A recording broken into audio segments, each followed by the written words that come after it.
today's episode of the Indoencers podcast. Our guest today is an incredibly talented composer, singer, and multi-instrumentalist who has made a name for himself in the Indian independent scene through the ways in which he has so seamlessly integrated both Eastern and Western elements into his music. Having obtained qualifications from prestigious musical institutions such as the SAE Institute, the CAM Music Conservatory, and the Thornton School of Music in the University of Southern California, he has used that knowledge to develop a repertoire that covers genres from orchestral music through Indian classical music all the way to hip-hop and more. To speak about his journey up until today, I'm extremely excited to be joined by the man behind the RagaHaus initiative, Prashanth Srinivas.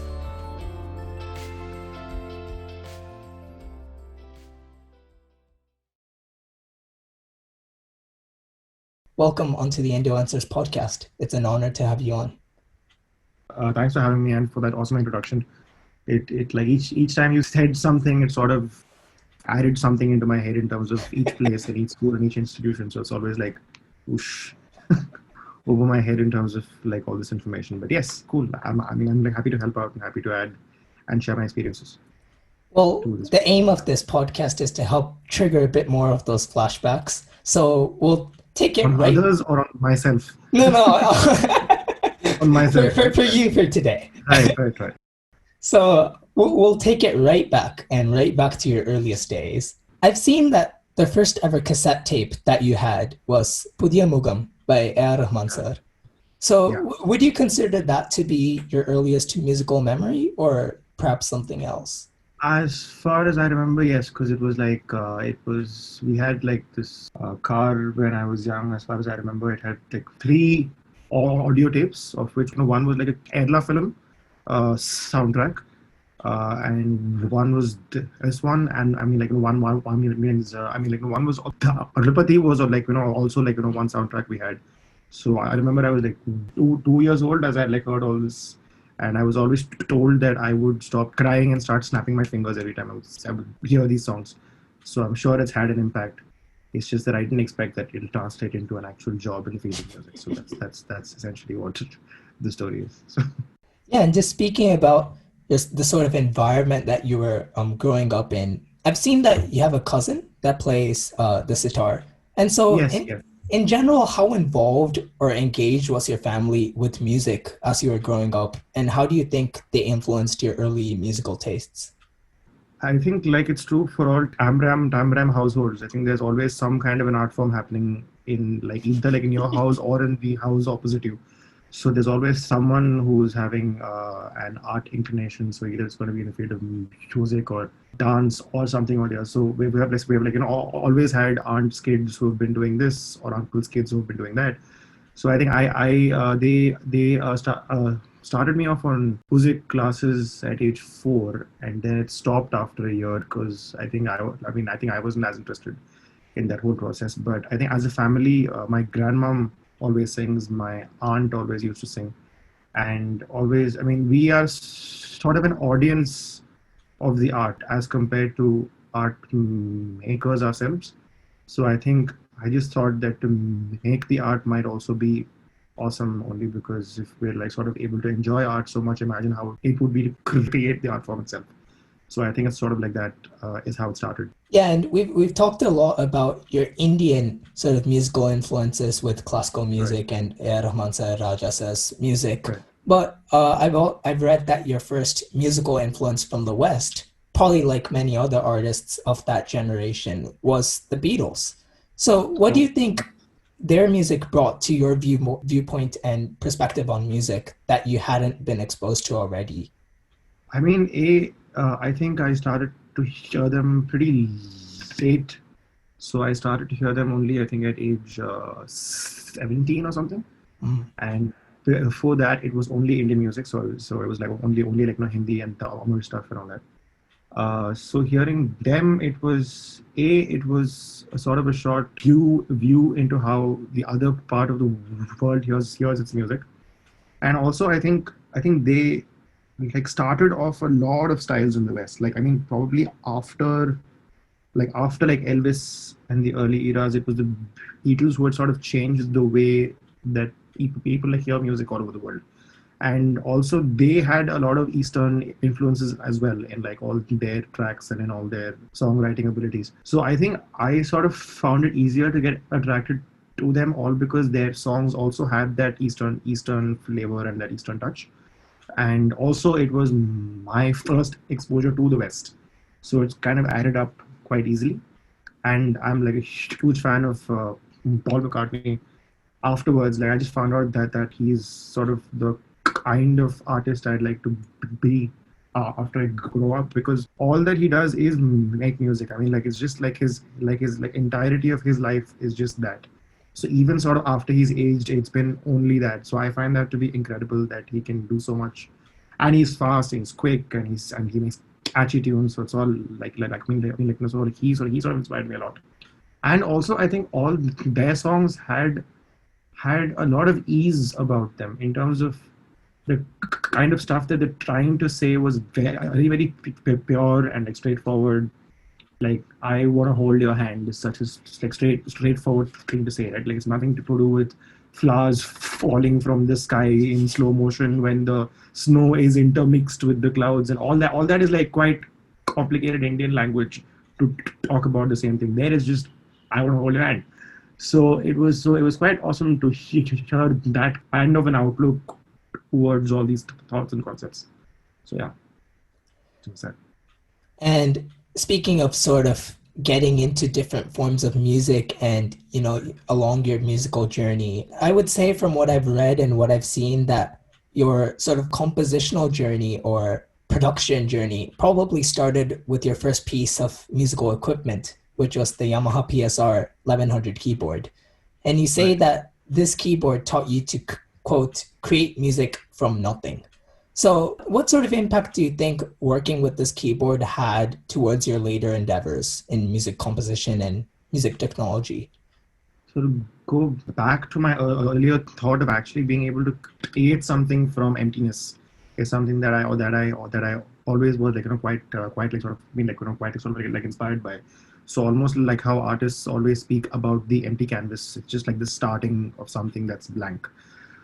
So the keyboard that I was talking about had this ability to record multi tracks at the same time. So which means if I had to like plan out a song, and if the song was 2 minutes long, I'll have to play each part on its own from start to end, and then stop, and then instrument two, instrument three, instrument four, instrument five, and so on. So for that, I found out that I had to have the plan of the track in my head from start to end from the empty canvas itself. So from the sort of empty canvas stage, I had to know the space into which each instrument is heading towards at each part of the song, and then have that recorded, and then do the next one, and then the next one, and then finally it will sound like a song. So I found that adding those elements into the song was something I enjoyed, because at the end of it, each time I would show it to somebody, he'll say, "Hey, it's a complete piece of music, and like it sounds awesome, and like it sounds complete, and so on." But I would feel that it's just all these elements, right? Mm. So adding them in was something that I found awesome, in terms of like it was just like empty like half an hour earlier, and right now it has all these things in it. And also you hadn't had the option of stopping halfway through and editing the sound. It was pure. So if you've made mistakes, you have made mistakes, and like it sounds human, like almost like you're playing with your friends on stage, right? Because some people screw up and they make small mistakes, and it sounds like pure and organic. Like say if the speed of the track starts to slow down slightly, because I know that instrument also had no click track, so I was recording in the absence of a click track. So which means I would slow down and speed up slightly in sort of each aspect of the track. So I thought it was a sort of an exercise in controlling your head and sort of wrapping your mind around a whole song as compared to every small aspect of the song. So it was like the song has to be complete at the start of the process, and I found that to be quite challenging, I would say, at the start. So each song was new, each day was different. So it was nice. Would you say, I mean, we're going to talk about your compositions a bit more in detail later on, but would you Sure. say your approach to composition today is similar in the sense that you plan everything out at the beginning and then you start putting it into practice? I mean, it's a case by case thing. Apart from how I've evolved into the person I am now, I feel I'm more attracted to the organic song approach as compared to the plan like only the verse and then plan only the outro and then plan only the chorus and then add them all up and you find that it becomes a song, because that sounds a little fake in my head, because it starts to feel like, it doesn't feel like an organism, it starts to feel like an exercise. And I think music has to be an organism that is alive, and if it needs to be alive, it needs to be human, it needs to be human, it needs to make mistakes, it has to be organic, it has to flow from say action A to B to C and so on. So I think, yeah, I think it has sort of inspired me in that sense to be true to all your mistakes and all your issues in every track. Yeah, and just going back to your childhood again, and we'll move on to later on in your life. But as I stated in the introduction, you play multiple instruments today, including the keys, flute, and the guitar. So were these instruments that you played ever since your younger days, or were they instruments that you sort of developed and played around with as you started getting more and more into music? Yeah, so I think as I said earlier also that I started playing an instrument. I mean, I started playing the keyboards only at at age 17, so it was quite late in life. Before that, I had learned Carnatic music only to be able to sing. That was about 9 years of that. So instruments wise, I think it became easier for me to adapt to each of them, all because I mean, like, had Carnatic music help early on in life. And I think looking back at it in like hindsight, I think it was the fact that I was able to know the sound I was trying to make. I think it's like a very strange statement to say, but actually it means that even before you pick up the instrument, you know the sound you want from it. So it sort of makes it easier to train on the instrument instead of only practicing scales and only practicing arpeggios. You start to plan the sound that you want from it. So which means if I'm sort of playing a flute, it's not in the same way that a flute player would play the flute. It's just the way that the song, I mean, it's sort of going towards where the song is asking you to head towards. So everything that I learned after that was only for applications of things at that time. Like say in engineering, I picked up the flute only to be a part of the Indian ensemble who hadn't had a flute player at that time. So it was like, so you have to do it only for that. And I picked up the acoustic guitar because I think it was undergrad and I wanted to be cool in college, and everybody wants to be cool in college and play the acoustic guitar. So it was for that. The pro- programming skills on the laptop was also because I felt towards the end of engineering that I want to do this as a job, and I found that the Apple computer and the software on that are what I want to use to have all those skill sets. So it's kind of like that, like it's sort of a flow that happens all through your life, and it isn't like I planned one day that I want to learn all these instruments. But it's very interesting because it sort of goes, I don't want to say it goes against the traditional concept, but I think, traditionally it's sort of, particularly in the classical realm, it's like you learn an instrument properly and then you play it. But I think now, Right. particularly with music producers, it's more about just getting a sound and just doing Yeah. what you need to in order to produce that sound. Yeah, and Yeah. plus like and means like still I think I'm just like a very ordinary flute player, and I'm just like an okay keys player. I think I wasn't even chasing after being that sort of awesome flute player for life or awesome keys player for life. So I think the objective itself is something else. It is to be able to make your own sound all the time and to be able to customize it, and that also helps you sort of explore the instrument even more than what a normal flute player might. Mm. It's because if he spends the first 5 years of his life only playing scales, he doesn't know what a flutter effect is or what something else is in terms of a flute slide until 8 years into the process, and then is teacher is saying, yes, now it's okay to explore these slides and the flutters and so on. And so, I mean, I find it's great if you had the time. I didn't have the time because I started everything so late. So I was just like, accelerate and so on. So it was that. So I think it was all about I being in like a hurry to head further ahead and all that. Tamrams also have this overachieving issue. So I think it was also that. Absolutely. And probably along those lines of overachieving and sticking to what people want you to do, you didn't pursue music immediately, and you instead majored in computer science. And soon afterwards, you went on to work at the Bank of America, and you were doing an audio engineering course alongside your job. That must have been like extremely hectic, right?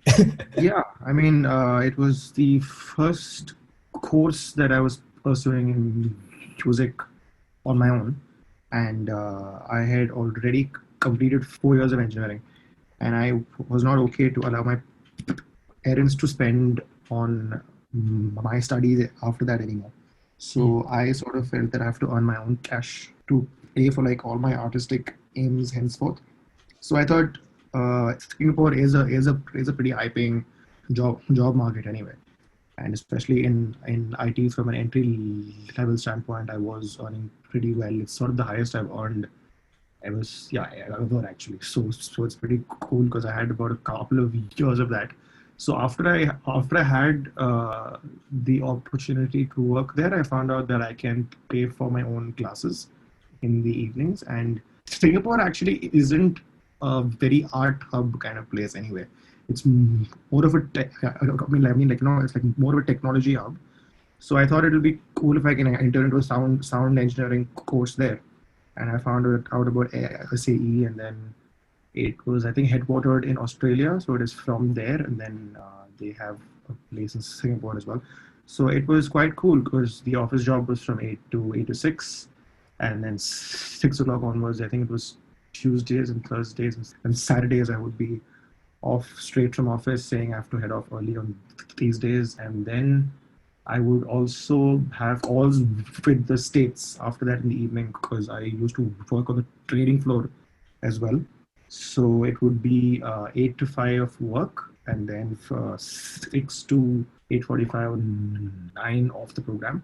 And after that, I would be up for the States calls after that because they would be up only at that time. So like it was quite an active life for those 18 months. But all that was aimed towards the fact that I can sort of enter into the next stage of my life. And I found out about the AR school in that time, and I found out that all my skills as a sound engineer was going to help my speed of acquiring stuff even there. So I think it was sort of, I mean, it is all just so flowy, right? That it just all happened one after the other. So it's just that I think it just happened, and you just need to keep working and just don't stop. And then it all appears awesome in hindsight. But as it was happening, it was just like, yeah, it was happening. But yeah, it was just that. Yeah, and as you just mentioned, you soon took what you call your leap of faith, and you attended RagaHaus Cam Music Conservatory.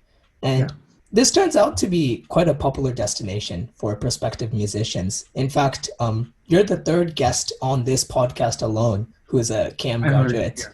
So the first one was independent artist Edwin Lewis, who majored in audio engineering, and the second one was playback singer Abhijot Parkar, who specialized in Sufi music. You majored in Western classical music, which is an interesting choice given that you trained in audio engineering at SAE. So what drove you to major in Western classical? So I think the sound. So I think all of the musicians who generally end up in our field, they start off in the arts space and they enter into the sound engineering space. I think I started off ulta. So I sort of started off in the sound engineering space because I was an engineer either way. So I thought I'd like close out the sound engineering stuff first, and after that enter into the Western classical world. So I hadn't had any exposure to the Western classical space at all. And I had in fact started to hear English music only from age 18, right? Age 18 or like 17. So I was like a totally out and out Indian music kind of guy. So I thought that if I and plus I found out that all of like after I learned more audio engineering and I also started to play more of the keys all through my engineering program in NTU. Also, I found that everybody else is aware of heavy metal and rock and pop, and EDM hadn't started then as actively, but like even like hip hop. So it was something that I felt very ignorant about, and I was like, I don't know any of this. So I had started to hear a lot of heavy metal and rock and pop and hip hop in college itself, and after which I found out that you need to also be able to create all those kinds of music if you would like to be a composer and like all of the styles of music as I like sort of aim to be. So I think Western classical music is historically the oldest form of Western music in the world. So I thought if you can train yourself in that, just like how they say that all of the Indian music comes from Indian classical music, I thought the same thing applies in the West.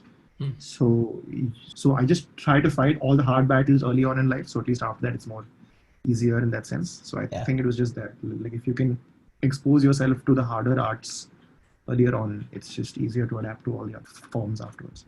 Yeah, and you reference Western classical music as a hard art for you, given that Yes. you grew up in a much more, Indian-based context musically. Yes. How difficult was it for you to embrace Western classical music, and particularly maybe some of the more obscure styles like, 20th century atonal music or something like that? Did that take time to get used to? I think I think the advantage was that as I said, I'd taken a leap of faith, right? So everything was from scratch. So I just said, I'm just going to allow the school to sort of handle every aspect of music education for me for the next couple of years.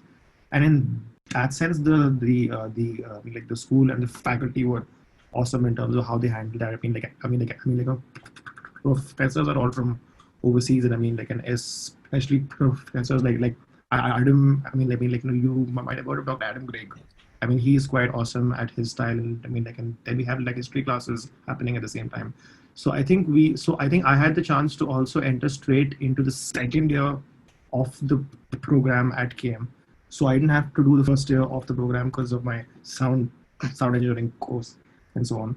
So I think after that started, it was again all in the flow. Was so much information was thrown at me all at once in terms of like history of music and harmonies and operas and symphonies and string quartets. And also I think they planned it quite well, that they sort of accept that you're all like all of the students are sort of from India, so all of them have that Indian classical music training either way.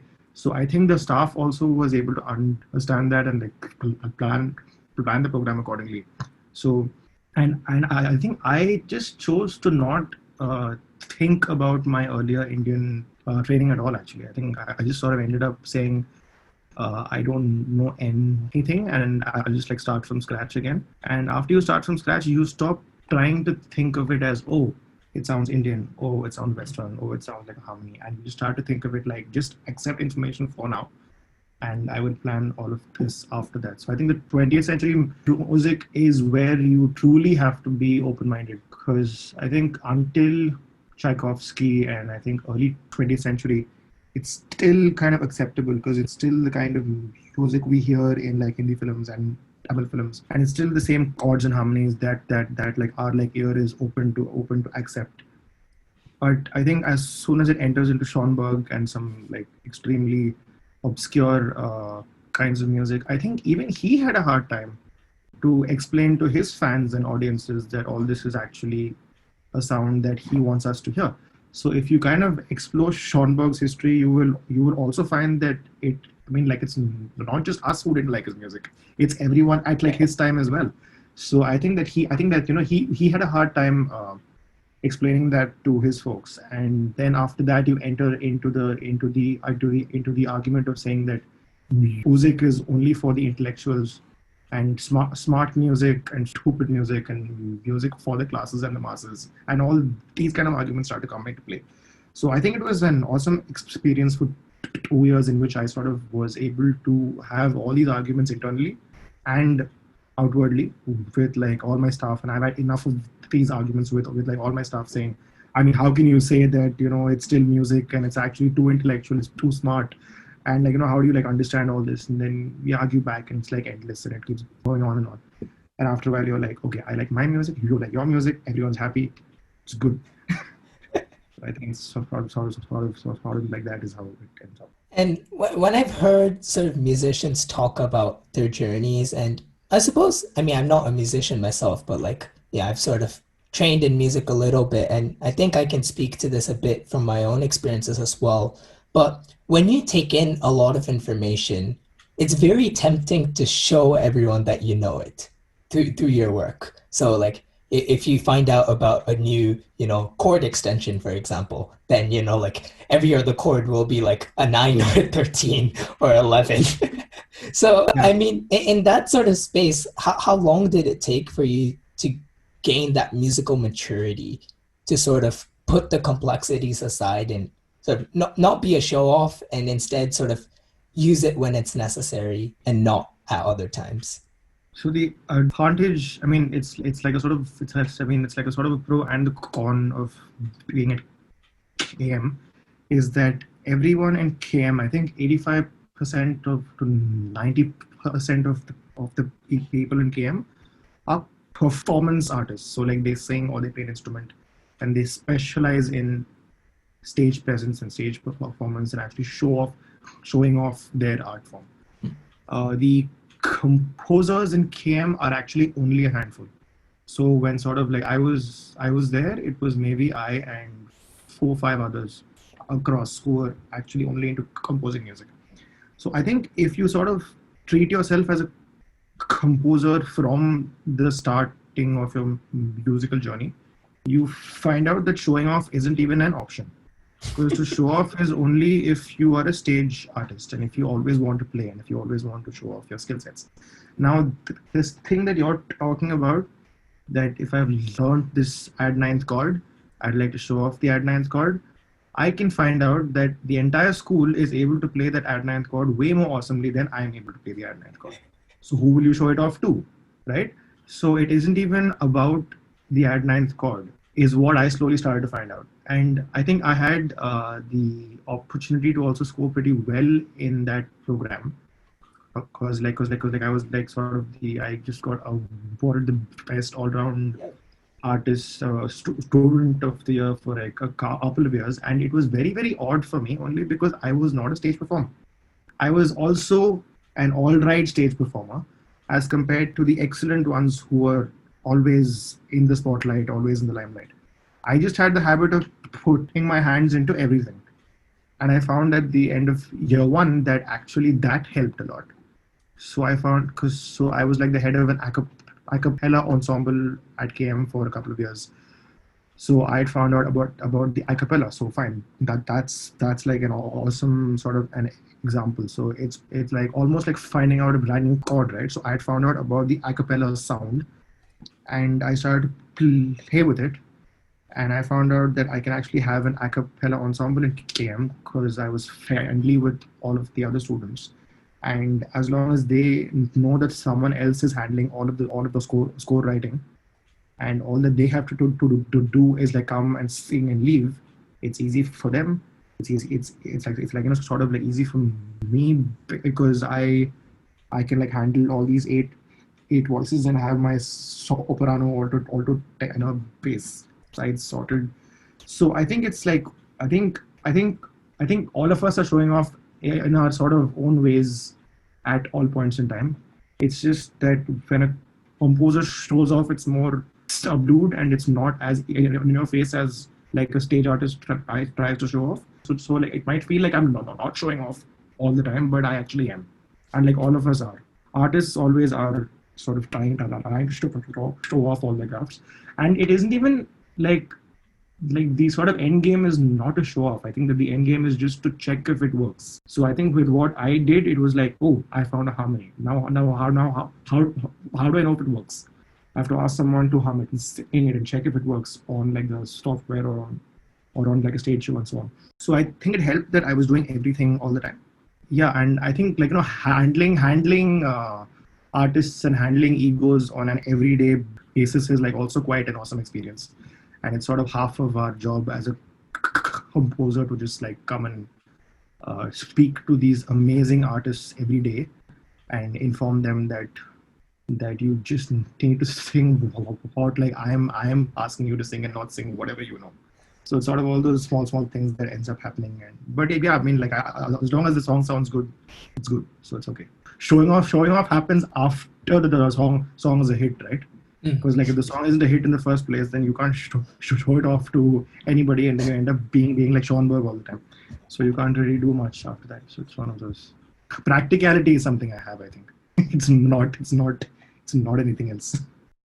As we sort of transition through your journey, after CAM, you went to arguably one of the finest educational institutions for film scoring, the Thornton School of Music at the University of Southern California. And I think in this case, the transition is more smooth compared to audio engineering to Western classical music. I mean, maybe I'm wrong, and you can tell me so if I am, but sort of my image of Western classical music and film scoring, like they're both sort of orchestra centered and, string centered. So how do you think your training in Western classical music helped you in film scoring, and in what ways was it different? Yeah, I mean, it's still gonna like head back into the same arc of a story. So if you think about it, it was 2011 to 2013 was sound engineering.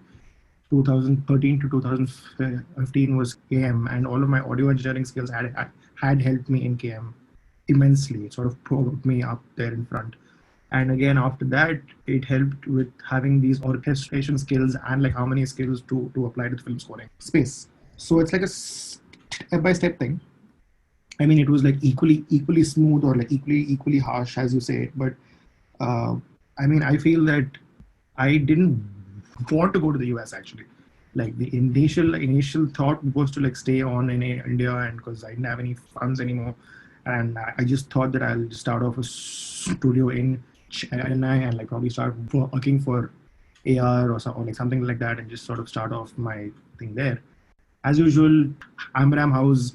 So they said that you can't be like only a bachelor's holder. I mean, like you have to do postgrad in something or the other.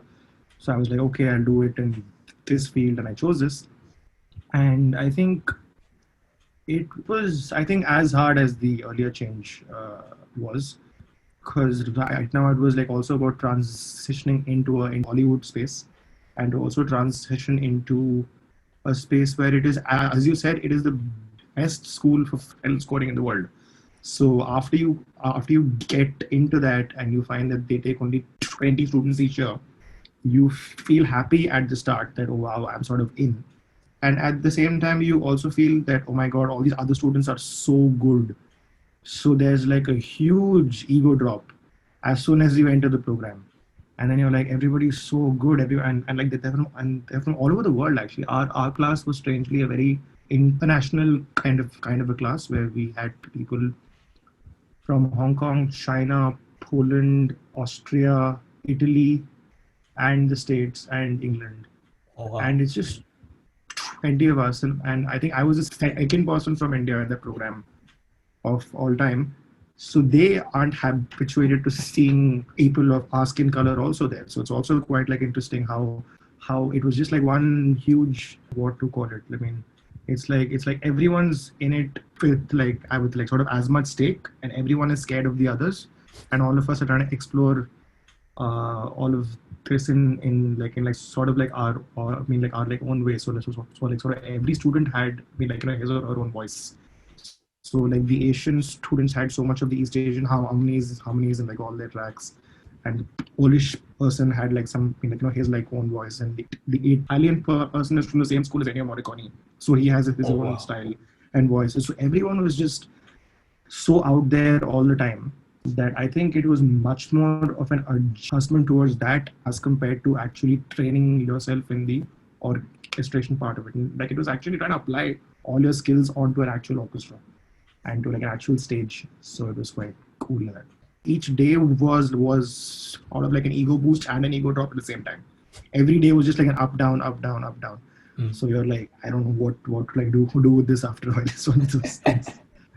Yeah, and I want to dig into the sort of Indian inside an American context concept a little bit because in a previous episode of this podcast, I spoke with music director Ashwin Vinayagamurthy, who has scored for several American short films himself. And he told me that he encountered multiple situations where some Indian elements may come into his scores, but it would be immediately shut down and rejected because it sounded, quote, too Indian.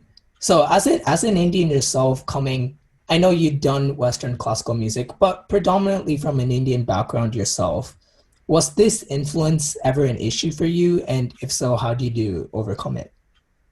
So I think all of these adjustment issues, the issues had like happened to me only in the first 3 months of the program. So I think the most sort of helpful part of the program is that you get to have scoring sessions every month.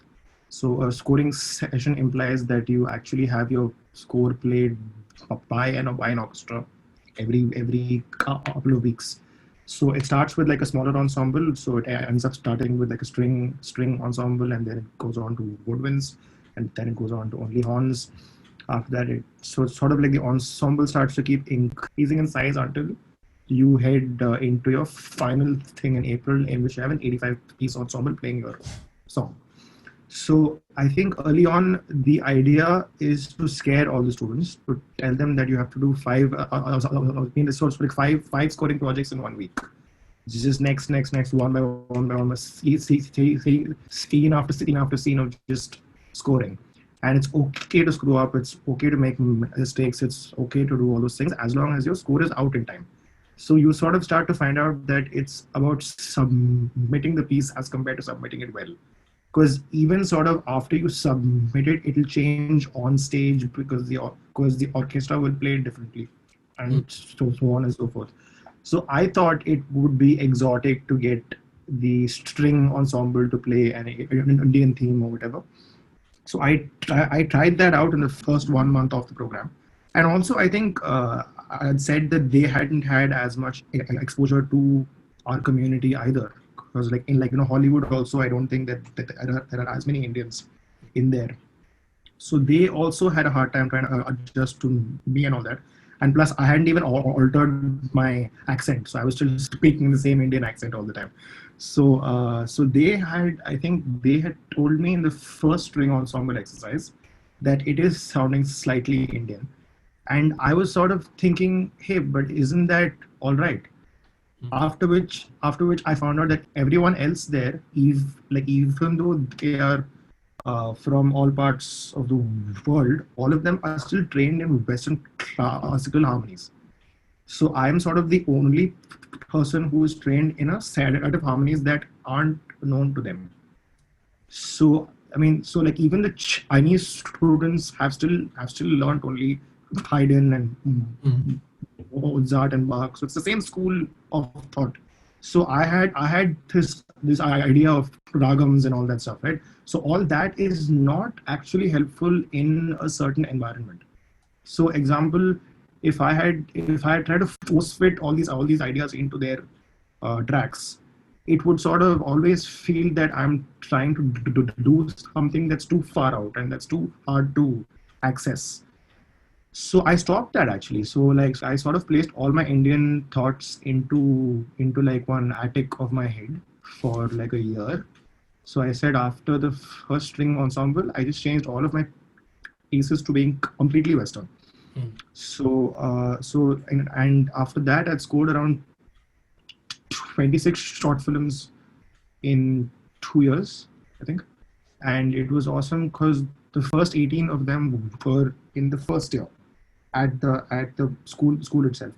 So like there also, I mean, it was like a strange experience also because the film makers from the SCA, that's the School of Cinematic Arts there, they find us from our profiles at the program. So sort of even like in my profile, I'm holding a flute in my hand, so I seem like I'm Indian. And then my tracks hardly sound like Indian though. So it was like this sort of a hybrid kind of a vibe. So I think early on, I found out that all those filmmakers also aren't seeing me only for my skin color, and they are just seeing me for my tracks. So as long as I'm sort of able to not try to force the India in me all the time, it's fine. But if you just say that this idea is Indian, and you try and say no, I have to like add it into the I mean, like, you know, because somehow has to be added into the score, it will always be rejected. So I think it's always about the intent of your choice. And some of them are Indian projects that I got like I've done a couple of documentaries in which like they had like asked for some flute pieces to be played and so on. So there, it's like okay to expose your skill in the decent harmonies. But apart from that, I think it helps to just stay true to the sound of the film that you're trying to score for. So if it is like an action film, then action score it and stop like Indians action scoring it. And if it's a comedy film, you score it. I mean, like so sort of each thing has like its own style, and you can't try to force fit India into everything. It is what I found out.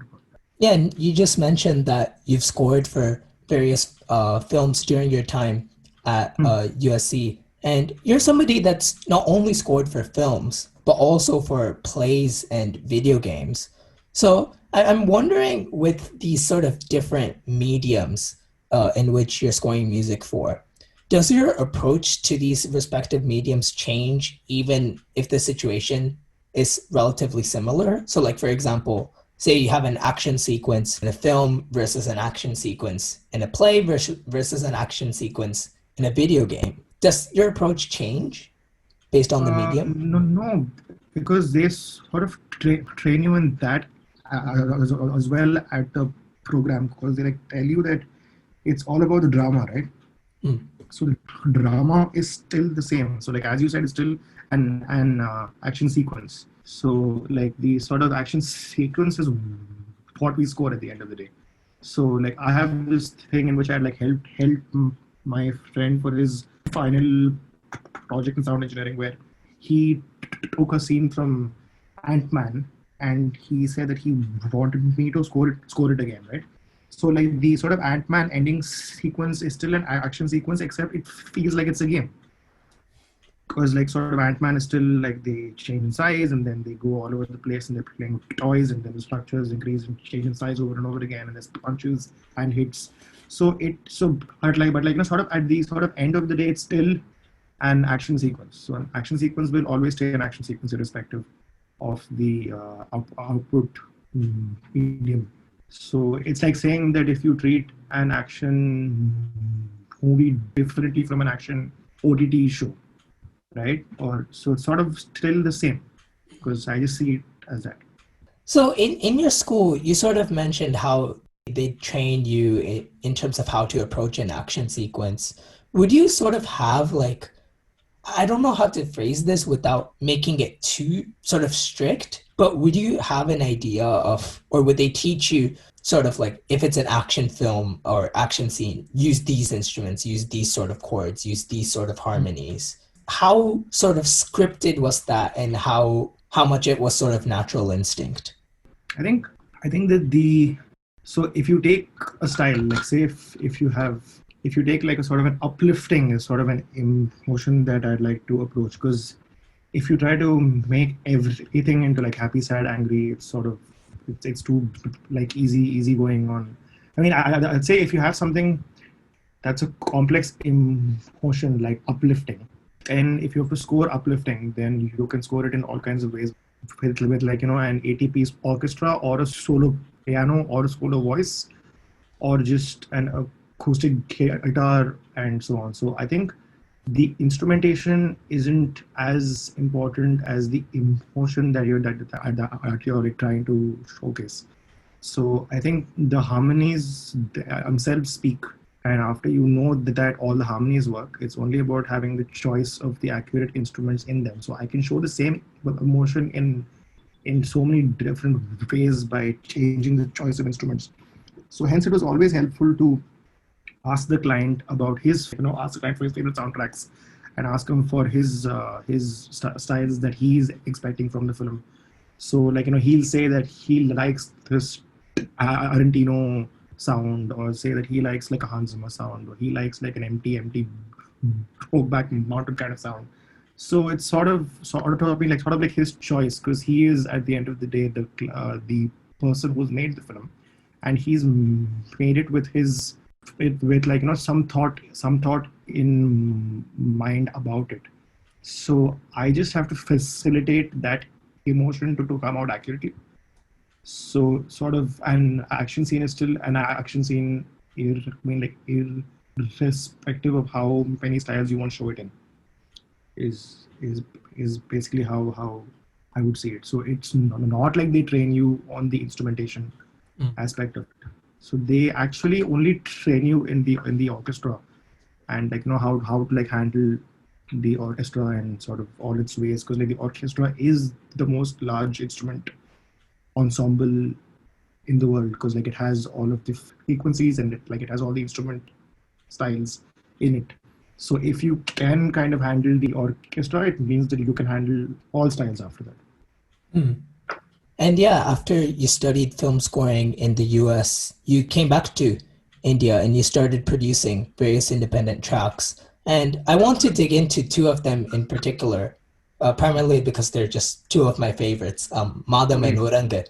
So I'd like to start with Maatham.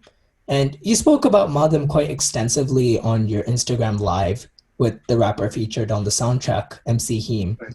And Right. there's one thing you said on there that I sort of want to hear more about, because Right. you said that, quote, evil is swag, when talking about the sort of darkness that you were trying to convey in the song. So, I mean, what do you mean by that? So evil is swag. Evil is swag, because if you sort of think about your favorite evil characters that you know all through in like either comic books or in movies, or even in Tamil, actually, like I'm like a huge fan of the early like the early Rajinikanth films, right? Like the old Rajinikanth films in which he is like the evil character, right?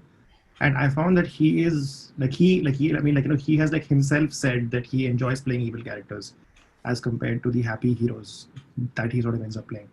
And that's also because of his swag element, that you sort of enjoy his evil roles a lot, like sort of like he does them so well, that and playing like the hero is overdone. I mean, fine, you'll like do like all the right things at the right time and be Superman all the time and save the world, but I mean, I think that evil sort of like evil has to be embraced, is what the theme of that song was. So I just thought that darkness is equally important as the other side. So I think if you have to show it, and if you have to show it effectively, it helps to stop making the track feel like it is dark and empty and sad and everything is over. It helps if it starts to feel almost swaggy, stylish, and happy evil, as compared to starting to feel like, oh, he's gonna end us all, as compared to he's gonna end us all. Wow. Right? So then it's like a whole different kind of way of trying to approach it, is why I said evil is swag. And I'm seeing him was awesome at that. I mean, like him was so effective in sort of talking about evil in that form. So hence I felt it was good. Rajnikant is the most awesome example of that. He sort of acts out the evil parts extremely well. If you take any of the dark themes, even Voldemort is not as scary to me as Darth Vader, because Darth Vader has swag, and in that sense, yeah, just like take all your like evil characters from all the films. Joker, right? Like he had swag. Yeah, just all evil characters have to have. Like the icing on the cake of every evil theme is swag, is what I think I would say at the end of it. And sort of continuing on that theme of darkness, the ending of Maatham was very intriguing to me because there seems to be a bit of a trend nowadays, and the trend is to not end the song on the tonic, so to not end it on the sa. And Maatham does very much of the same, and because it ends on the flat two or the lower re, which holds a lot of tension because it wants to resolve to the sa. So just in general, why did he opt to end it with such a tense ending? And what do you think about the sort of general trend of ending the song on a note away from the tonic?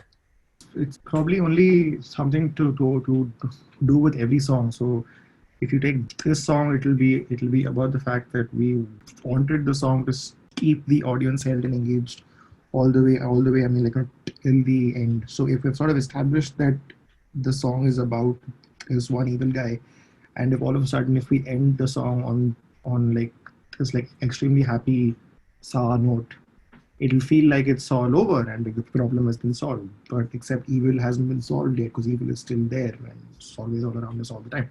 So I think it was sort of also about that, and it was also I think your second question is about how songs aren't ending in the tonic. I feel that isn't the case because I think 80 to 90 percent of the songs are still like ending on the tonic only Mm. because it like helps the audience to accept that the song is over. Like to end something on on like a 5-1 Yeah. is quite an obvious way to end songs. I don't think it's a style statement to end it off the tonic. I think it's more an application. It's something that you want the song to be. So it's more. Like it isn't like saying that the song was completely in F major and I feel like I ending it in A major.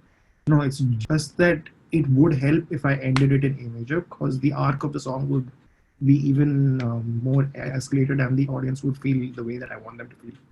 So I think it's almost like scoring. Scoring is also something. I mean, like in which the tonic is not really thought about as much. So I think like in like the states also, I had exposure to all kinds of orchestral endings to cues. And if you hear any soundtrack, I don't think a soundtrack ever thinks about ending it on a tonic. It's because it's like the end of a scene. Right, right. So the sort of end of a scene is how I see the end of a song. So it's just that it has to be the end of that thought, but it doesn't mean that it's the end of all thoughts, if that makes sense. Yeah, yeah, yeah. And I think with sort of melodies, it's easier to establish a sort of emotion with it. Hmm. So yeah, I think even in the live stream you spoke about how like I think it was Devati Ragam has Yeah, it had has yeah, the it had some elements. chromaticism and that sort of Yeah, brings about tension. But yeah, another aspect of Madam which I find interesting is the rhythmic component because there's everything from mridangam patterns to raw drums to sort of electronic trap beats. So to me it's easier to assign scales or notes to an emotion, but I struggle to assign rhythm to an emotion. So how do you think your treatment of rhythm in the song with so many sounds affected the emotional response?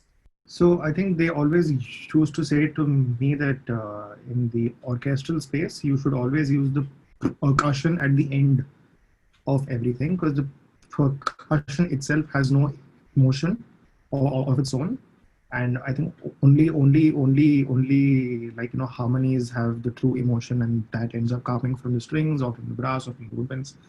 And all this came from the intellectual snobs of the industry saying that you can't really have emotion from percussive instruments. So I think with percussion on its own, it's hard to have them applied and to still keep the emotion alive. But like if you take a score like Whiplash, like the score of Whiplash or the score of Birdman, in which it was all shot in one take and like the entire score is done with drums and stuff. I think the job of percussion is to only be the engine of the song. So if we have like an egg shaker and the egg shaker is playing all through the song, it sort of acts like your engine. So it always helps the song stay on. So like the audience is engaged, or like say if so many things are altering in the song, at least the egg shaker stays the same all through. So the audience is like, I know whom to snap to. I know what to sort of think is my click track, is my speed, and so on. I think if Maatham was like a standard song, then it would be easier to just have one beat happening all the time. But except the end goal of that song is to exalt the concept of chaos. So if it's chaos, then it has to be everything thrown at you at odd intervals and like odd time signatures and so on. So I think the aim was also to catch the audience off guard there. So it was also like that. It was how it was intended. Well, with darkness in mind, let's sort of flip the emotional spectrum and go to a bit more of a happier emotion with Urangu, which is a beautiful lullaby. And yeah, as I just said, this song is a lullaby and it depicts a mother's love for her child. And so, just on a conceptual level, since you're obviously not a mother yourself, Yeah. how do you go about expressing an emotion musically that you're not capable of feeling yourself? How does that work? I mean, I don't think that you need to be able to feel all the emotions you score music for. I think that is step one. Mm. Because in that case, you were completely okay if I like scored an evil track, because you probably imply that I need that I'm evil myself. So you were like okay if I score evil, but how do I like score this motherly thing? I think that there's so many songs in like Hindi and Tamil on the I mean like on the same thought that, and I mean we've all had moms, right? So we've sort of had access to what they are like and how they feel, and I treat emotions as how like an audience would. So I like to see emotions like how you see shades on a canvas, right? So if we're talking about emotion of the mom, it was like also like strangely the first song I wrote also. So that song was written by me in Tamil. So it was just a thought actually I had, because I had seen this film called Umlangi Nights. It is a Kerala film that Yep. came out early last year, and in that there's the song called Radha Girl actually, and that song had this quality of being about very complex emotions shown in a very easy going way. So here also I had wanted to zoom in on one action, which is basically if a mother would like to put the child to sleep, she knows that her child is extremely beautiful even with like his or her eyes open, and she's also trying to close his eyes at the same time. So it's sort of her confusion of if the eyes should be open or closed, and at the same time also trying to put the child to sleep at the same time. So it has enough inside it as a sort of emotional thoughtscape that I don't think I have to be a mother to really find that out and to really be able to understand it. So it's almost the same as being able to absorb sound, I mean like something that's evil, and then say I will act like I am the evil character, and then just try and do it. So it's the same way. I think it's just sort of being true to the emotion and true to the scene you're trying to show the audience. So I mean, like I'd like to sort of also say that it's my idea to make all my songs also like that, like sort of appear like it's a scene as compared to only a song. Mm. And there's something interesting in the way you presented the song in terms of publishing, because the song has two versions. There's a shorter version that was released on YouTube, which is roughly 3.5 minutes long, and a longer version on Spotify and other such platforms, which is over 6 minutes. What was the reason behind this difference? Because all of us have ADD, right? So all of us aren't able to hear songs for 5 minutes online all the time. Hmm. So I just decided to upload the longer version as a song on Spotify, because like songs are easier to like, hear only as audio. But for the YouTube thing, I thought it was it. I mean, if you have to see something, even the visuals have to be as captivating for all that time. And I found that clip was not as captivating for more than 3 minutes because the story is still the same. It's still about some child who has to head to sleep, and it's still about the infant and the mom and the room, and that's all. So I thought that you can't really show that for too long. So I just thought I'll make two versions of the song. I have the short version as the one that has the video, and the song in its whole form is on Spotify. That's easier to hear as a song. So it was more about something staying only oral and something being oral and visual at the same time. I mean, here you're sort of talking about how how you think a listener or a consumer of your music will take in your content. Do you think the sort of, I don't want to say commercial, but I think I'll use that word anyways. But do you think the commercial aspect of publishing music has ever interfered with your sort of creative production process? So it's two answers. So one is if it's for a client. So if it's for someone else, it will always have to, because it's always about someone else's dream and someone else's idea and someone else's thought and someone else's cash as well. I mean, like their investments and so on. If it's for myself, like all these songs are my own songs that I've released on my own. So I didn't really have to answer to anyone. So for that, I mean, like it's just how I see it. But it's sort of also about the arguments that's offered to me. So say if someone like my agency or someone just comes up to me and tells me that it would be helpful if the song is not 8 minutes long and it should be 5 minutes long, then why? I mean, like, I'll be able to accept the argument.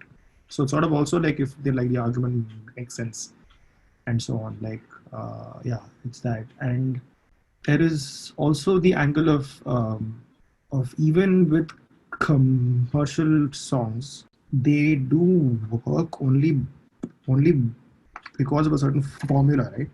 So if you've heard a certain EDM song that you like, and they make 100 more songs like that, all of them are coming out all because the idea of that EDM style is working, and they all want to make songs like that. So I think as a composer, you have to be clear that your client is happy and that you're happy at the same time. So it shouldn't be a trade-off. I mean, like, which one. So client comes first all the time.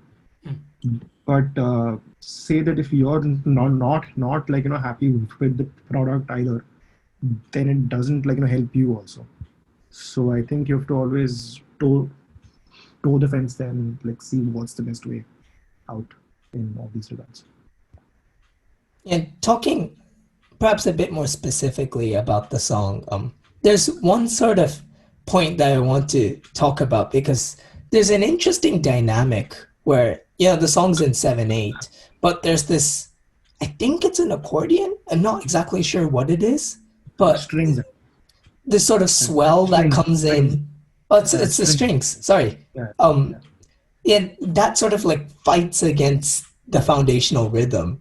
So like it worked so well, but like, what was that all about? Like, how did you come up with that? I think the truth is that sample was my friend who had played the strings for like some other song. So I just found that it was something that he had played for one of my other tracks, and that track isn't even in the same speed as this track. So I just happened to hear the two tracks at the same time, and I felt that string interlude over there might probably be able to be used here, and I found that it isn't in the same speed.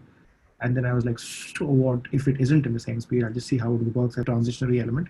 So it's sort of even in the function it plays in the song, it's just taking you out of the song for some time, and then it brings you back in again.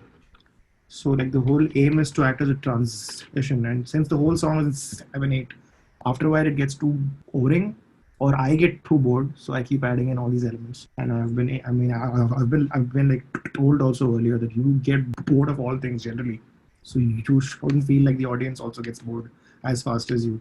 So if you have an idea, just slowly improve it and like alter it and so on. So yeah, I think it's just that. Yeah, so it's been fascinating speaking about your work and your journey until where you are today. And yeah, I sort of want to wrap this interview up by talking about what the future holds for you. And rather coincidentally, A.R. Rahman sir had recently shared the trailer of a film for which you've scored the music, titled Freddie's Piano. So, what in general can we expect from that film? And could you briefly speak on your experiences working in that? Sure. Firstly, I'd like to thank AR sir for tagging me. It's the first time that he's done that, so it's quite awesome that he studies sort of me like had a chance to see it and sort of also uh, add in our names and like add to the promotion of the film as well. Freddy's is this interesting idea where Akash Hacker, who's the director and the actor of the film, had come to me with his whole idea of just making a very simple film about an older brother who wants to buy a grand piano for his younger brother.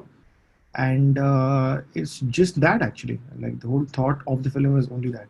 So it handles issues of like school grades, it handles issues of the economy, it handles issues of how much they are able to afford, it handles issues of the age gaps between the older and the younger brother, and like the fact that they're also orphans, and so on and so forth. So also, like it's like a very short, intimate experience that I think hasn't been seen as much in our country.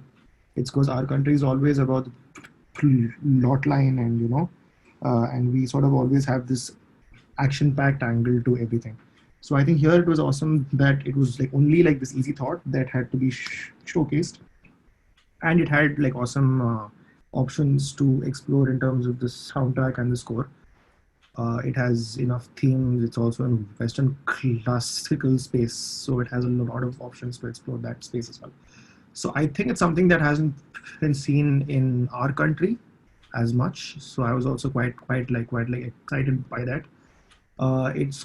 I would say it's sort of like imagine if we had a whiplash kind of a thing in India, in which it was more about the art form and about how to play the instrument against the backdrop of Pondicherry and cash issues and family bonds and all of that. So it was quite awesome to do that work, and also because it was not your standard score, so it had a lot of Western classical stuff happening, and you also add the Pondicherry sounds as well, because like you want it to also sound ethnic and Pondicherry like Right. there. So like it was quite awesome like that.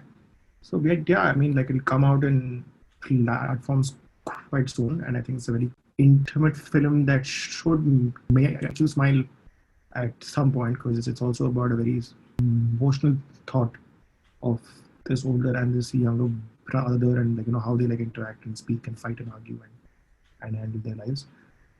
Apart from that, the stuff that I'm planning to do is essentially I have moved to Bombay now, and I have my studio here, and I've been actively, I mean, like, I've been acting, actively, like, hustling ever since I came here since August. It's been a combination of ads to short films to films to song releases in these last few months because of lockdown, and I haven't had anything else to do at that time, so I thought I'd release all these old songs from my attic. And I found that all these songs are also, I think, getting like awesome responses from people. I mean, including you as well. So I thought songs are the way to go, and I do have plans to come out with a lot more commercial, easygoing kind of song content, because it will not be as experimental as the others. I also came out with a playlist Yeah. called Ambient Introspection Yeah. that was basically also from the attic of LA, because all those are other scores I had done over there. Yeah, so I think that the aim is even with the idea of RagaHaus, the whole aim is to make the styles of music to fake music genre free, right?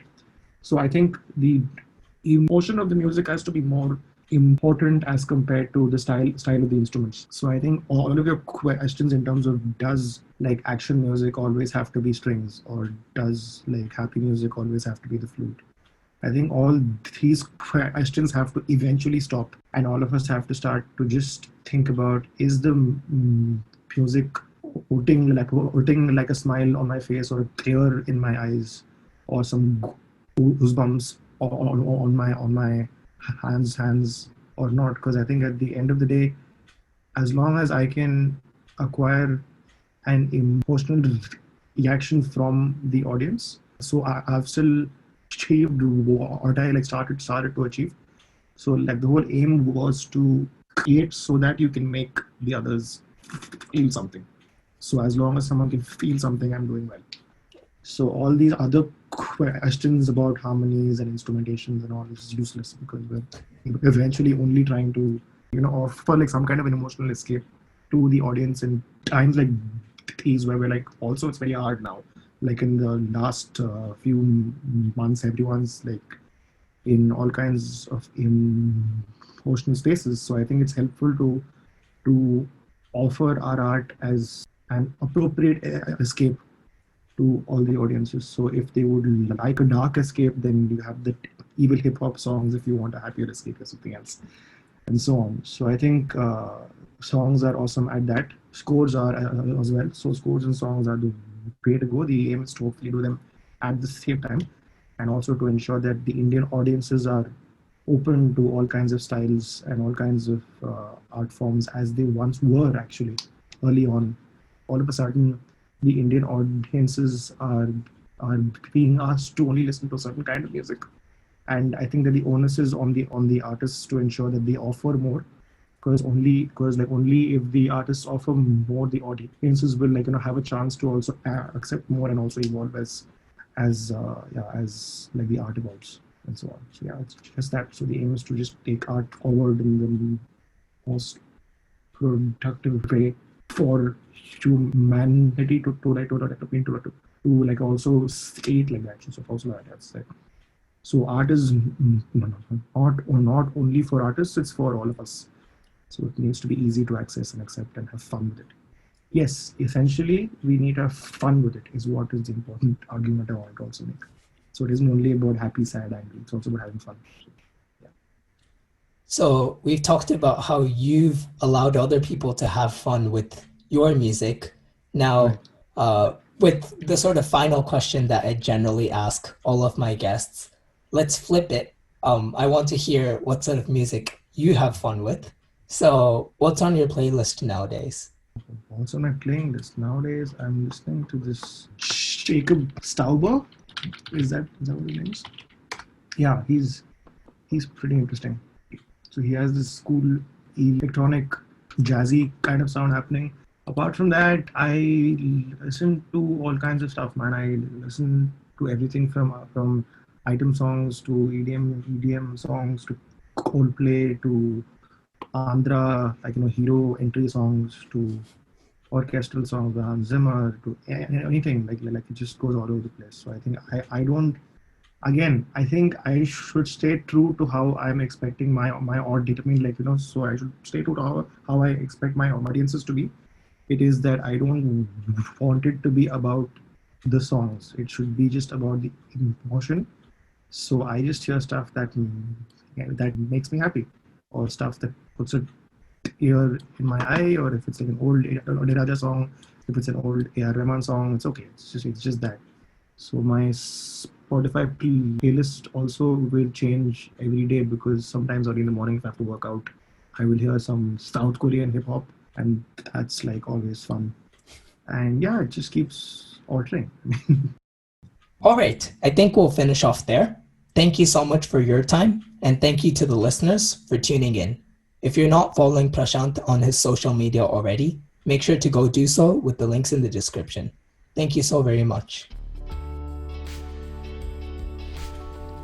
Well, that was Prashanth Srinivas on today's episode of the Indoencers podcast.